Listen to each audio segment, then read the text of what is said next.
The all-new Winner X!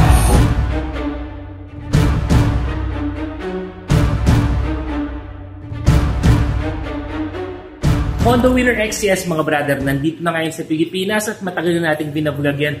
Actually, I started vlogging about the Winner X 3 years ago.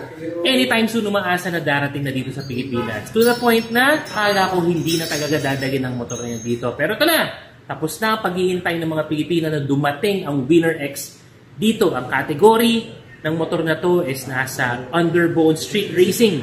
Katulad ng mga Sniper and Raider. Yan! Ito yung meron sa motor na yan.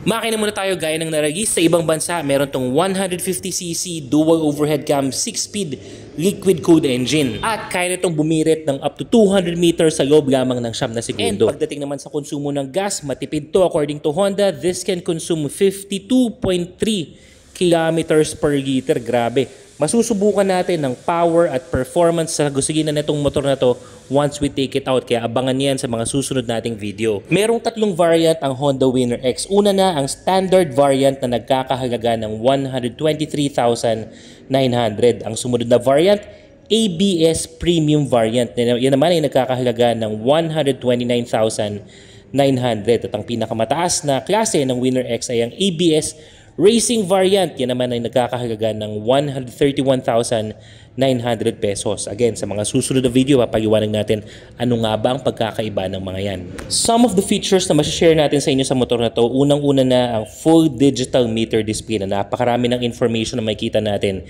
Iyan lang dyan, ABS indicator, coolant temperature at marami pang iba katulad ng mga basic katulad fuel gauge at speedometer. Meron din itong tinatawag na feature na bank angle sensor. It's additional safety feature wherein the motorcycle measures yung pagkakalino, pagkakahiga ng motor mo. Meron din tong USB charger and meron din tong Honda Smart Key System. Sa madaling sabi, keyless. Ang maganda nito, meron din tong assist and sleeper clutch. Ano nga ba yun? Mas lighter at saka mas komportable yung pag-shift natin, yung pagcambio natin. Kahit sa pag-downshift, mas controllable kahit na high engine RPM tayo. Pagdating naman sa kanyang overall forma, mas pinabulky, mas pinatapang at saka mas elegante to versus the other underbone motorcycle ng Honda, which is the Supra GTR 150. Personally, mas gusto ko yung looks na to. At yan ang Moto News update natin sa araw na to. Again, abangan yung performance review natin para mas talagang makita natin kung sulit nga ba ang motor na to. Ano sa tingin nyo? Ito na nga ba ang para sa iyo?